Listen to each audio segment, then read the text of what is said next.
Colin is in Bloomington, Indiana, and he has been on the adjunct faculty at Bloomington for some time at the Indiana University School of Music. And he's doing this from the sanctuary of a Lutheran church there near the campus. Colin has had quite a career playing and teaching Messiaen. In fact, his complete organ works of Messiaen won a huge prize in France a couple of years ago, and so he's made quite a name for himself that way. Some of you might have heard him at Lewis and Clark about 4 years ago. He played our annual celebrity recital there in the chapel at the college. I have so much to get through this evening, so I will dive right in. But before I do, if you have questions, please write them in the chat at the bottom of the screen, and I will cover those at the end of this session. I will leave maybe 10 minutes or so to answer those. So, born in Avignon, France, Olivier Messiaen grew up in a highly artistic environment. His father was a Shakespearean scholar, Pierre Messiaen, and his mother, Cécile Sauvage, was a poet. The young Olivier displayed considerable musical gifts from a very young age and passed the entrance exam for the famed Paris Conservatoire at the tender age of 11. His teachers were all noted luminaries in their field: Paul Dukas for composition, Maurice Emmanuel for music history, and Marcel Dupré for organ. Messiaen won Premier Prix in all three disciplines, culminating in his appointment as organist titulaire to the Parisian Church of La Trinité, a post he held for 61 years beginning in 1930. And you will see a picture of that glorious church. The instrument and the Church of La Trinité would become an extremely important spiritual and musical home for the composer. The instrument, built in 1869 by the renowned French company Cavaillé-Coll, would shape his entire output of 66 organ compositions, along with the building and the liturgical life that he loved so much. We shall speak more in detail about the instrument in the next session. Other events of major significance in Messiaen's life include the years of the Second World War. Olivier became a French army hospital attendant in 1941 and was captured and held in a Nazi detention center, where he famously composed and performed, along with 3 other musical inmates, the Quartet for the End of Time. The last movement of this work was a direct transcription of the closing section of his organ work, Diptyque, dating from 1928/1930. On being repatriated, Messiaen was appointed professor of harmony and composition at the Paris Conservatoire in 1942. And we will see pictures of Messiaen in his classes, composing, and on the steps of the famed Church La Trinité. The sound world of Olivier Messiaen is indeed unique and draws upon a diverse collection of influences. These can broadly be categorized as Norwegian folk song, Russian folk song, the impressionist style of his countrymen Debussy and Ravel, Gregorian chant, Hindu rhythm, birdsong, and of course his own deeply held Catholic faith. Messiaen sought a new form of expression in his music, one that departed from the norms associated with the music of the century immediately prior to the one in which he was born. Messiaen created scales and harmonies growing out of them called modes of limited transposition. These scales and harmonies color Messiaen's music with a completely unique hue that, once you know his method of expression, make his music instantly recognizable. Above all, Olivier believed that all creative activity was an act of faith. One can witness this by observing that almost all of his music, especially that for the organ, is inspired by scripture or theology in some form. To quote the composer himself, the subject theological, the best, for it comprises all subjects, and the abundance of technical means allow the heart to expand freely. We shall take each of these topics and delve more deeply into each of them, gradually building a picture of the composer's methods and thought processes. As we have noted already, Messiaen was seeking ways to express himself that were in closer affiliation to other composers who had sought similar goals, Debussy and Ravel. Hardly surprising, given that they are both French and were both highly esteemed, as Messiaen was beginning to awaken his own musical persona. The Paris Conservatoire unsurprisingly gave Messiaen a very traditional musical training, offering a thorough grounding in traditional musical forms such as fugue and sonata, among others. From all accounts, the approach to the latter was already following traits of Debussy and Ravel, focusing on the separate parts of sonata rather than the manner in which these parts should meld together. This could be one of the seeds sown that led to one of Messiaen's most distinct compositional features. So let's explore further. The music of the 19th century was largely based on building harmonic and melodic intensity toward a climax. One can imagine the work of the father of the French organ school, César Franck, and how tension is built and then released, climax and resolve. And we can also mention Wagner's approach, which takes this to a completely different level. The building of tension, and at the moment of climax, taking the music on to yet another high point without resolve, creating a constant tidal wave of musical flow, a bit like a musical roller coaster, I think. This latter way of expressing music developed into a more free-form approach, something less defined, and I'll tell you what I mean by that, reflecting also trends in art. For instance, looking at a painting of Monet, one can see that there are no clearly defined lines, just shapes or impressions of a scene. Hence the epithet attributed to this style, impressionism. In Debussy and Ravel, we hear the musical manifestation of this approach. The way it is managed is by having the root of the music altered from clearly defined scales or modes to a centerless mode, the whole tone scale. We can play this scale ad infinitum without it coming to any resting point.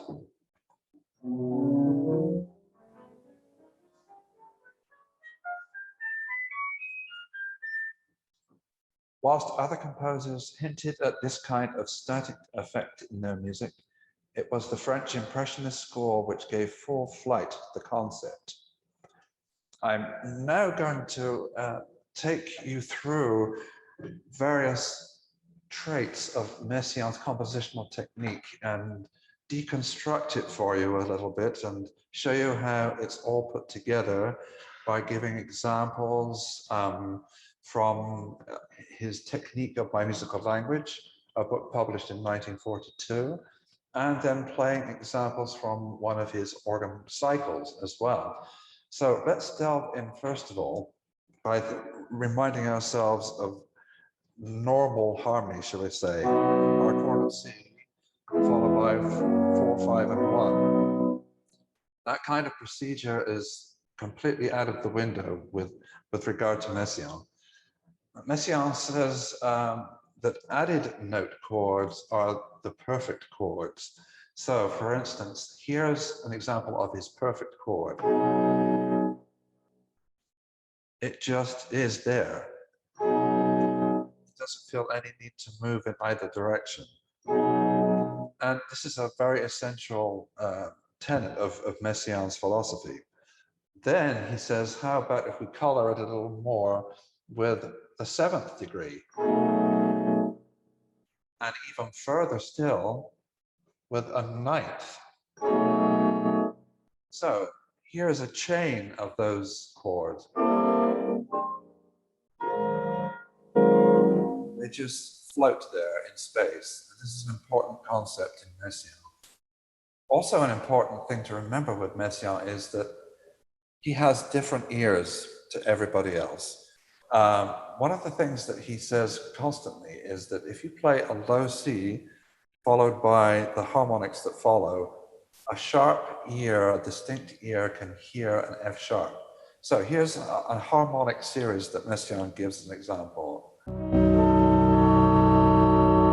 He says that a distinct ear, a very sharp ear, can hear this interval as well.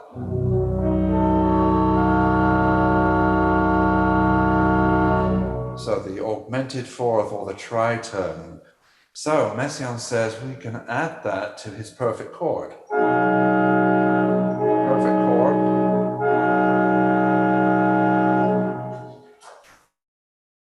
This tritone having a resonance with C, according to Messiaen, leads Messiaen to say that it's justified that this F sharp can fall to C, can be magnetically attracted to it. That is such a typical sound in Messiaen's melodic language, as you will hear in a very short while. I understand that you have a handout and that you can click on that handout, so I will give you a second to do that and get past the title page and go to page 1, entity combining dissonance and resolution. And at example 1, we have a chordal sequence from Wagner.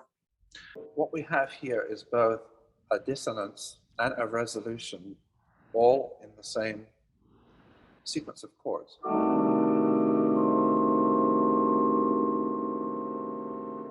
Again, it just is. But the second example at number 1 is from Debussy, which Messiaen obviously revered highly.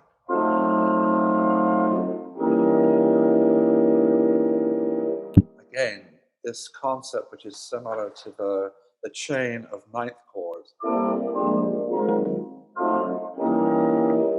They just float. They are there. They're not going anywhere, although there's a dissonance and a resolution in there at the same time.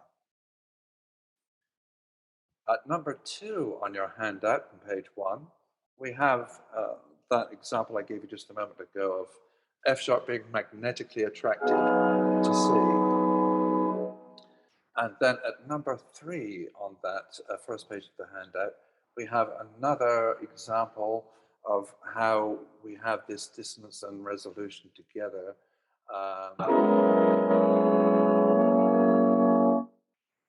Messiaen calls this the chord on the dominant. And we will explore that in a little bit. And then to that chord, Messiaen suggests adding our magnetically attracted F sharp and make it an appoggiatura similar to the example number 2. Moving on to page 2 of the handout, let's talk about the modes. These are scales of Messiaen's own invention. And as you can see from the handout, there are 7 modes. The first mode is the one that Debussy loved so much, the whole tone scale, which we talked about just now. And the other ones have either groups of 3 notes, 4 notes, 5 notes, 4 notes, 5 notes, 6 notes, going down each of those modes. And the harmonies associated with those, we will come to in a second. In his treatise, Messiaen talks again about the importance of the tritone.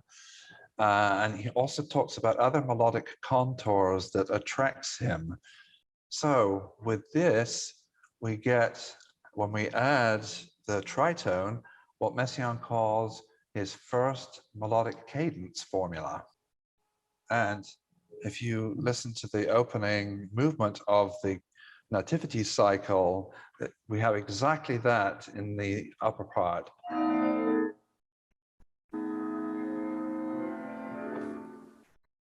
He also says that folk song from Norway also influenced him, its contours, and he was particularly charmed by Solveig's song from Peer Gynt's suite by Edvard Grieg.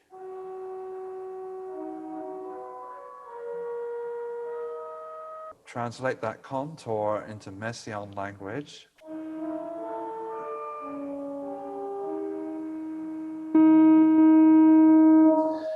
If you look at the top of the 5th page of the handout, we see a Russian folk song at number 1.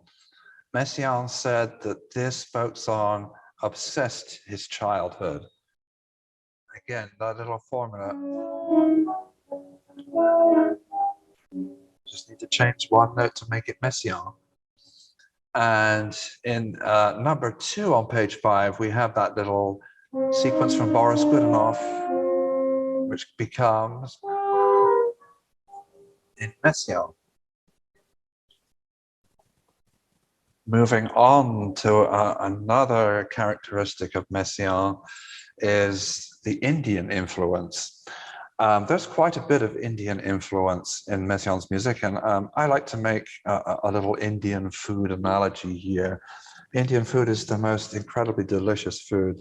All these array of spices, and the cooks have this wonderful chance to make something with great alchemy, something interesting, something unexpected, something spicy, something that will take your breath away, literally. Messiaen was similarly intoxicated by Hindu rhythms and certain other aspects of Indian music, such as the jatis and ragas, which again, you see the transformation Messiaen makes of it in one of his pieces there. If you've ever heard Carnatic music, there's a way to ornament a melody called a gamaka.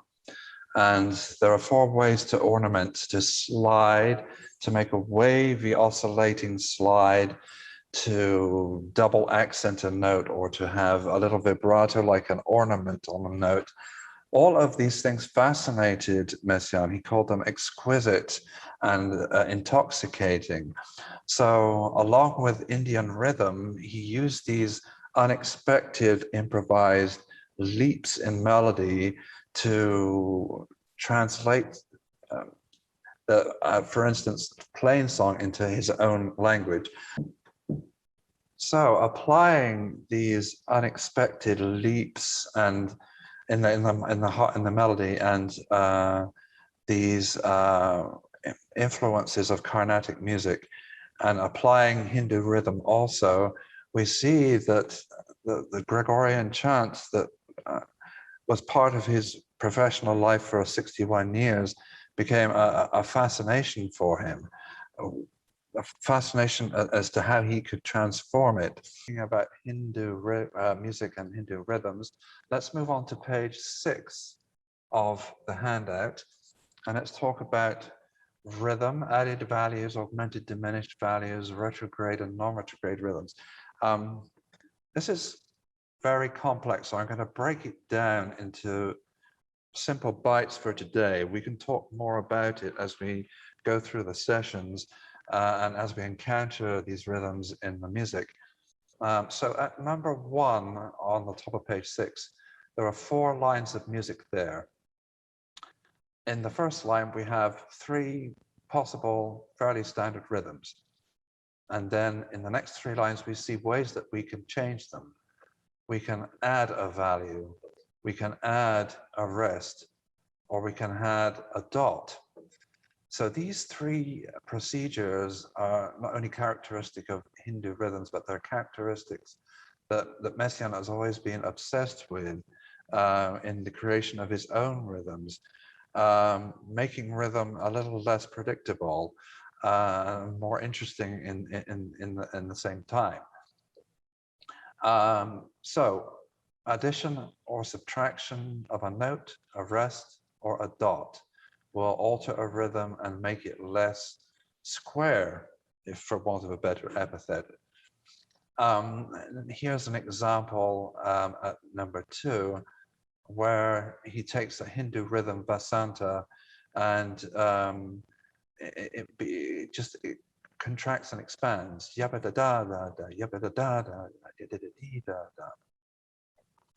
And as an illustration of how melody can be enhanced by making the rhythm a little more interesting, take a look at example 3.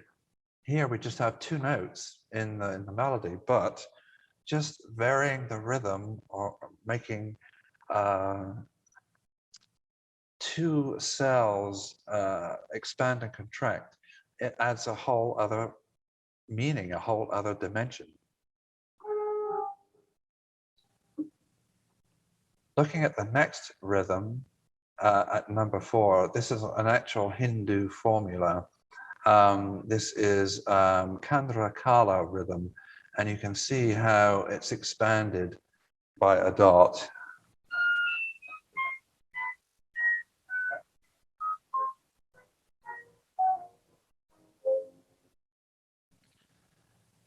So a lot of the rhythms that Messiaen uses comes from a collection from the 13th century musicologist Shangadeva.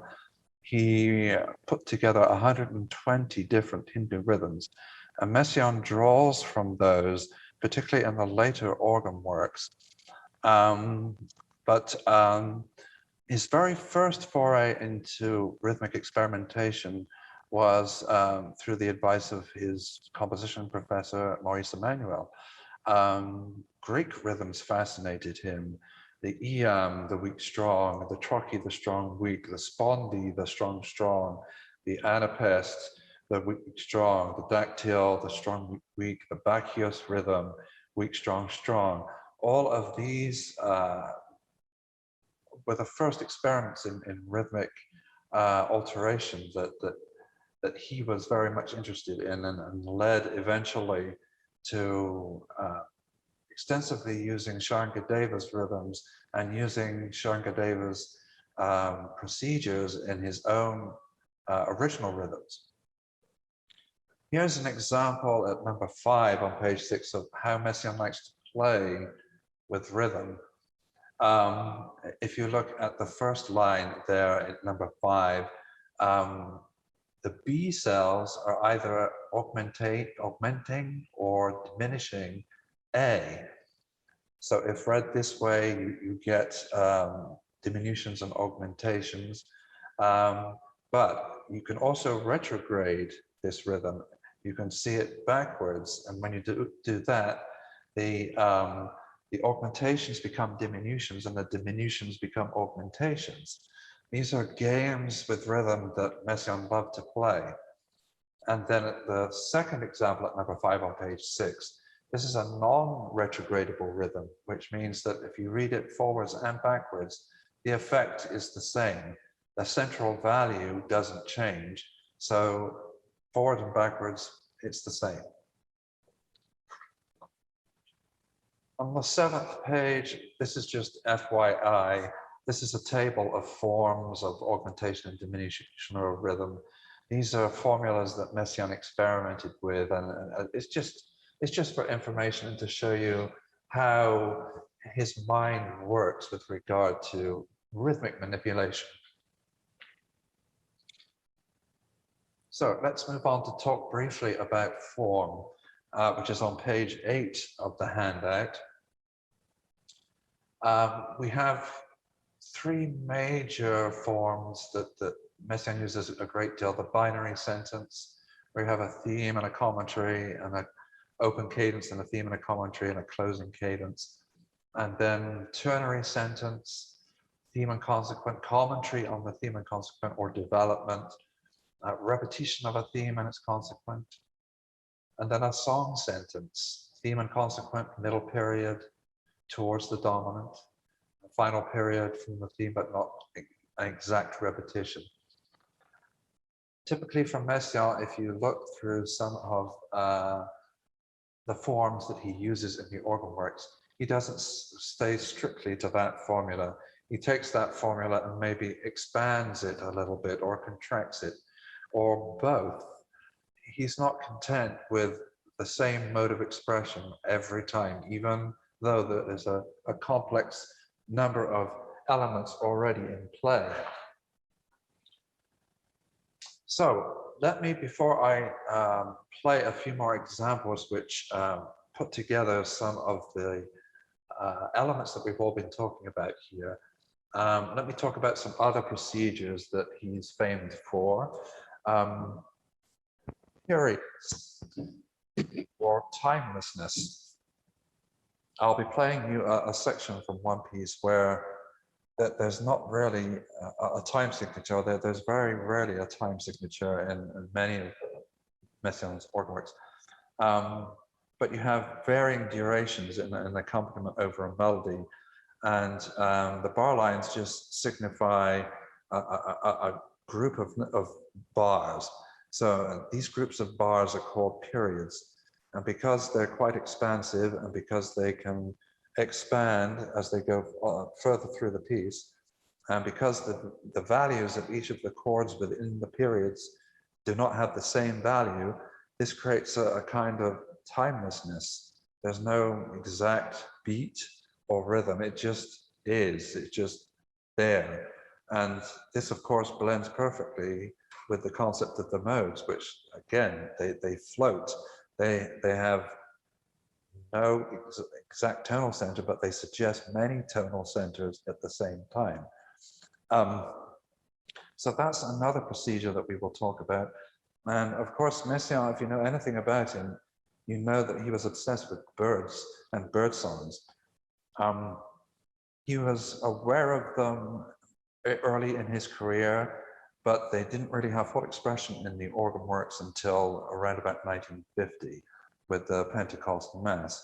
And even there, it's some of them are sort of imitations of birds. They're not actual bird songs, but he was really, from 1950 onwards, very much obsessed with actually going out into the field or going out into the mountains, wherever he would travel around the world and gather bird songs in some 200 books, some of them just a few pages, some of them hundreds of pages.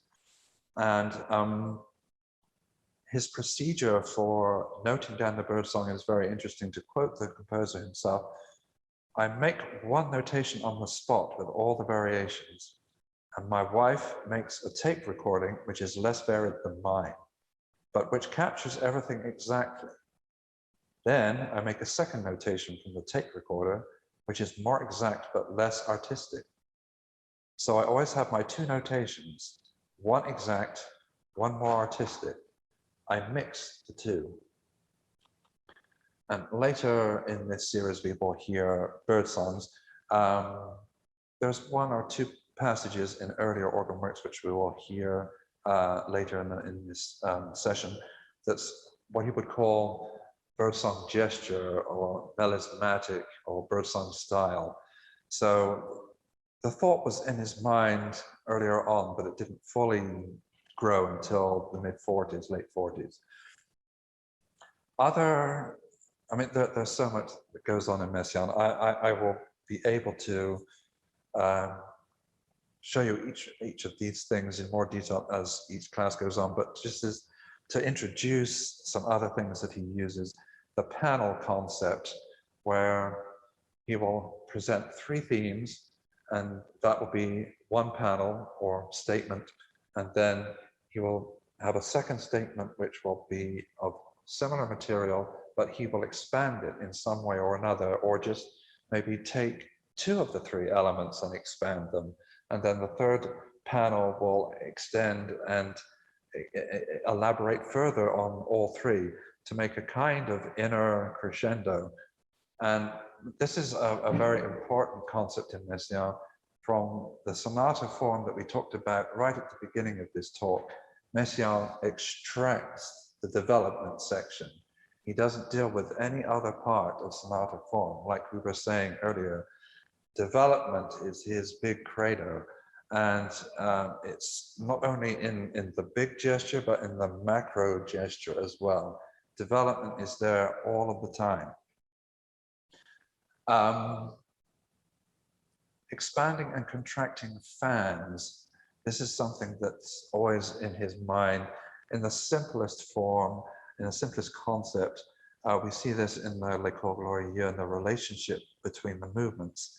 There are 7 movements, and there's an internal relationship on various levels between 1 and 7, 2 and 6, 3 and 5. And the central movement is the most developed and the most dramatic. So this opening fan, at its most complex, we dive into the 1951 work, The Livre d'Orgue, and the last movement, 64 durations. What he does with this, in its simplest form, is he takes the 2 extreme ends, the 61, 62, 63, 64, 4, 3, 2, 1, and he repeats these rhythms in groups of 4, moving inwards this way, a closing fan. And in the lowest voice, these same chromatic durations start in the middle, 29, 30, 31, 35, 2, 33, 30, 65, 34, 33, again, moving in groups of 4, but outwards. So closing and opening fans. But not only this, if you look at all of the numbers on a piece of paper, you'll realize that the bottom part is the top part in reverse. So it's a rhythmic retrograde canon, which is really quite incredible. The top part goes extreme ends to the center, and the bottom part goes from the center to extreme ends. And there's a less complex version of that in the Messe de la Pentecôte. He did use serial technique a little bit, the 12 notes scheme from the Viennese school of Schoenberg and his contemporaries, but he doesn't mention anything specific about it in his treatise. He used it, but I think he used it in his own way. And we'll talk about that more later. And irrational values is another thing that Messiaen liked to do. He used to take, giving an example of the first movement of the Pentecost Mass, which we'll talk about next week. He takes the Greek rhythms, the short, long, long, short, and expands them into other rhythms, which are possible outgrowths of that rhythm. And he calls them irrational values. So that, in a nutshell, is most of the ingredients for our quasi-Indian meal. But let me show you one other thing. If you look at the 9th and final page of the handout, Messiaen decided in 1969 to create what he called a communicable language. So every note of the alphabet was given a pitch, a note, and a duration. So he would take words from the Bible or even passages from the Bible and spell these out in some of the later organ works. And there are also themes for Father, Son, and Holy Spirit. For example,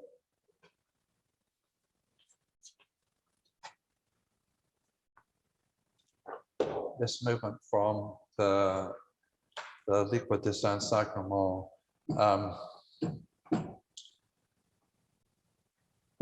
opens with a statement of the word resurrection.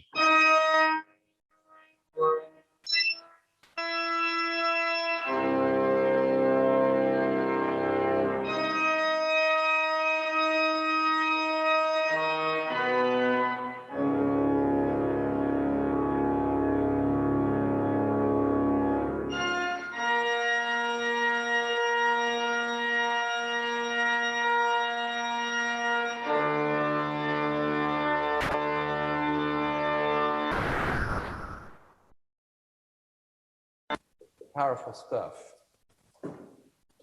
Okay, so let's see now how some of all of this complex mixture of ingredients gets applied into the actual music.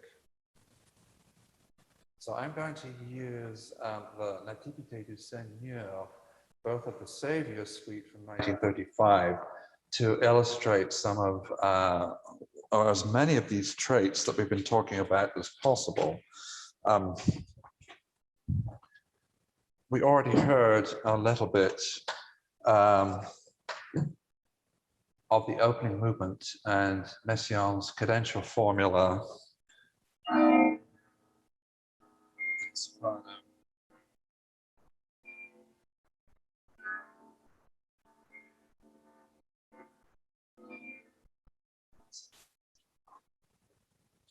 In the middle movement of middle section of this movement, we have an interesting mix of elements. First of all, in the right hand, we have a joyous call announcing that the Savior is to be born, based on the Gregorian chants Puer Natus.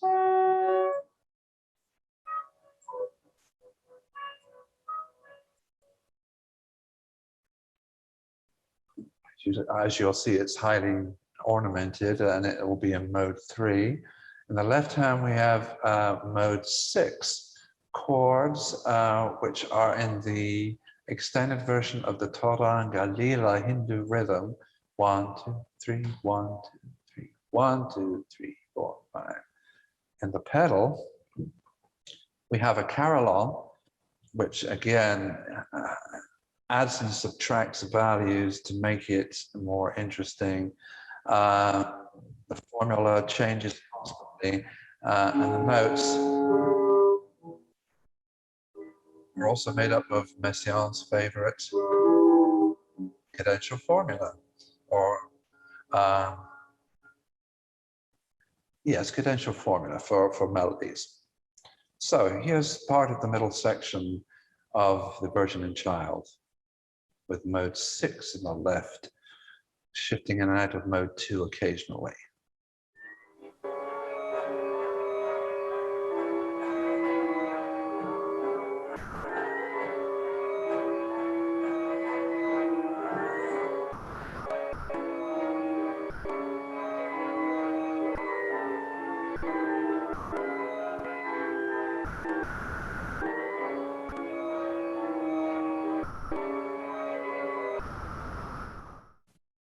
Towards the end of that movement, there's a little cadenza, which is supposed to represent a shooting star flying across the dark sky. Messiaen actually calls this an embellishment group. In for want of a better term, normal, regular classical music cadenza is an additional add-on. But Messiaen makes cadenzas and pedal groups and other devices, passing groups, all part of the music itself. So here is in mode 3, an extension of D, which has this rather ethereal effect as well.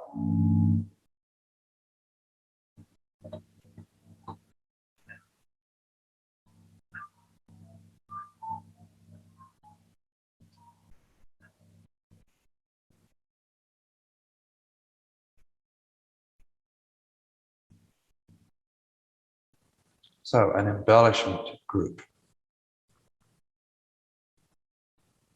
At the beginning of the next movement, we have a pedal group, or a chordal ostinato of 19 chords in the right hand, and a group of 9 chords in the left hand in mode 2. So, and the right hand is in mode 3. So we're mixing modes here, and we're mixing rhythms too. After the 9 chords, the sequence starts again, but the 19 chord ostinato is still going. And this is representing the shepherds crunching through the snow on their way to the manger scene.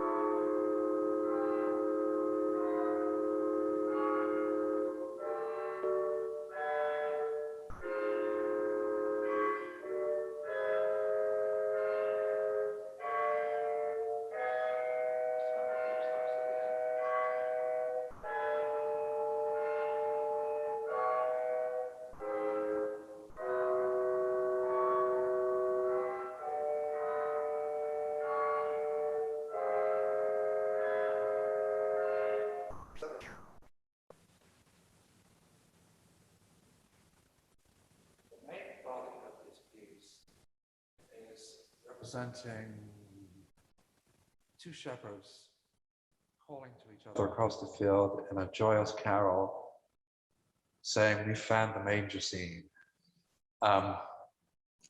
And how Messiaen portrays this is with a group of Greek rhythms.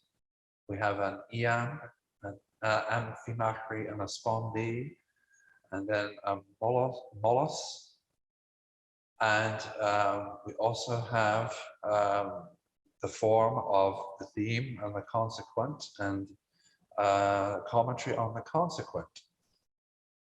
Some have suggested that the shape of the melody reflects the Gregorian chant Rorati Celi for Advent, but some recent scholarship by Thomas Lacote, one of the titulaires at La Trinité at the moment, suggests that he found in some notes of Messiaen's a carol or an old Basque Noel that may have been the inspiration for this movement or this part of the movement. We can't say for sure, but whichever the influence was, Messiaen has obviously put it through his prism. Moving on to the third movement of this cycle. This is a slow, ecstatic movement. The harmony seems to be based around E major, which is unusual, but he shifts kaleidoscopically out from E major into his modes and then back again. As he says, that the modes are not in any particular tonality, but they are suggestive of many tonalities. So you can even shift in and out very, very imperceptibly. I won't play all of this. This shows you how Messiaen unfolds a long arched melody, and in doing so creates a sense of awe and mystery, which is one of the things that is central in this movement. God in his love has predestined us into the adoption of children by Jesus Christ to himself.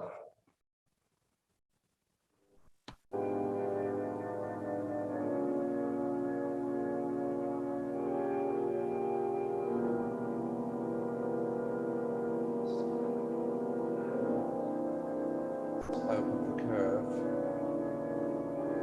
over 3 or 4 measures.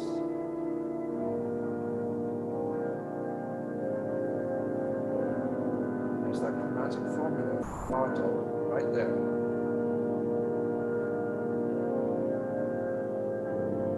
So we start another climb.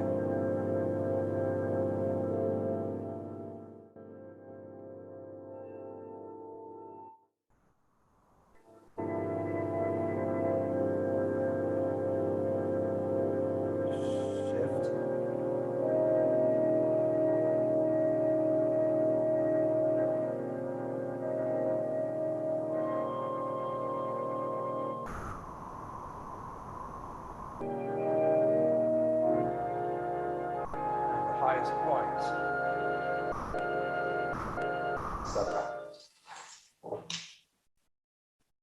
Okay, we were talking about embellishments, cadenzas, passing groups, and things of that nature being part of the substance of the pieces.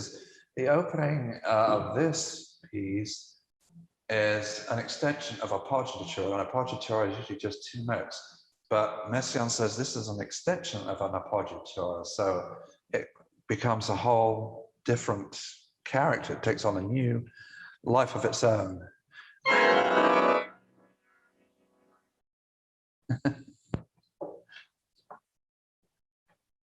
And then playing with a Hindu rhythmic formula, first in canon, mode 2 on the right, mode 3 on the left, and then taking one cell, developing it into a crescendo, and then a polyrhythmic passage where the right hand requires to be repeated 9 times and the left 10 times for the 2 rhythms to have played out and come back to their original position of where they began.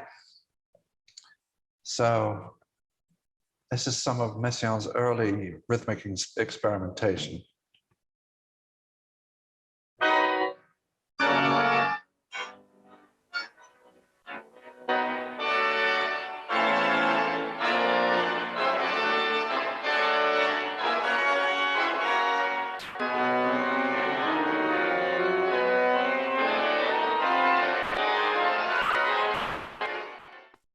by the chords on the dominant.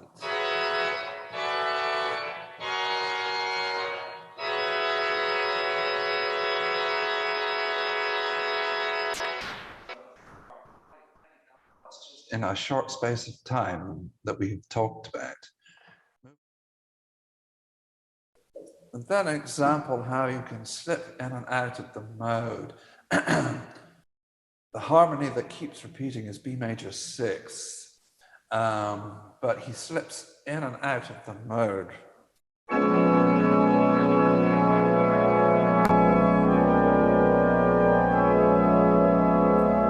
major 6.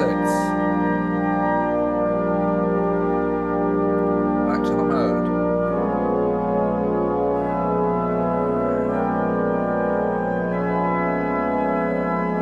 Back to B major 6. Kaleidoscopic shifting.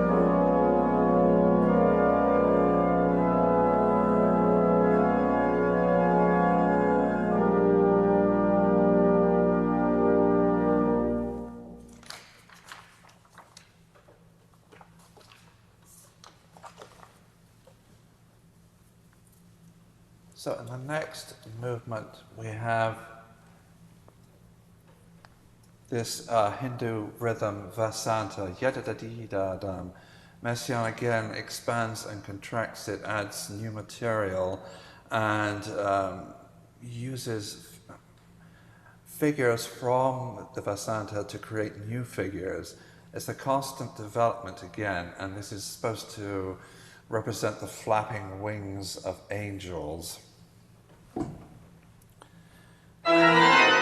Excuse me.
the angels disappearing into the ether at the end.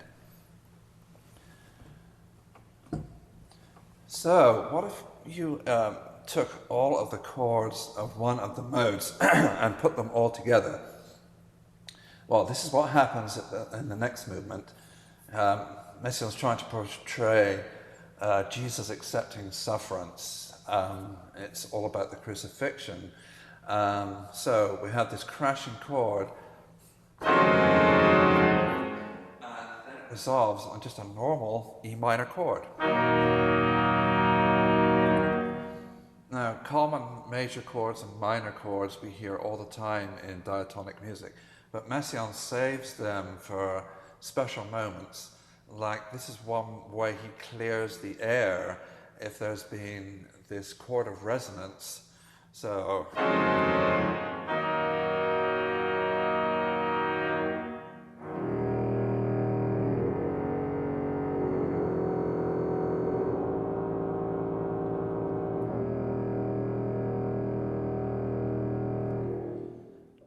and now he uses a Hindu formula, not in a lively fashion, but in an expressive fashion, aching and sorrowful.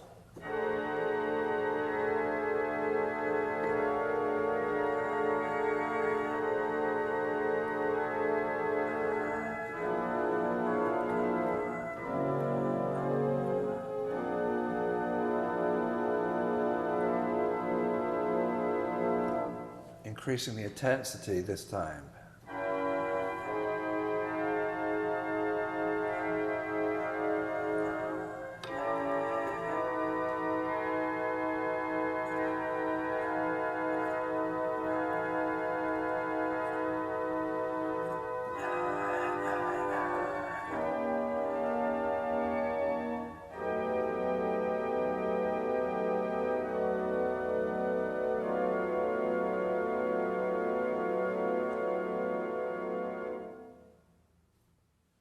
Thank you, Colin, Okay, for well, ladies and sharing your gentlemen, passion as we with. start wrapped up, I can always pick up where I left off last week in the Terrific. next session. Thanks for your attention. It's been fun. Thanks, Colin.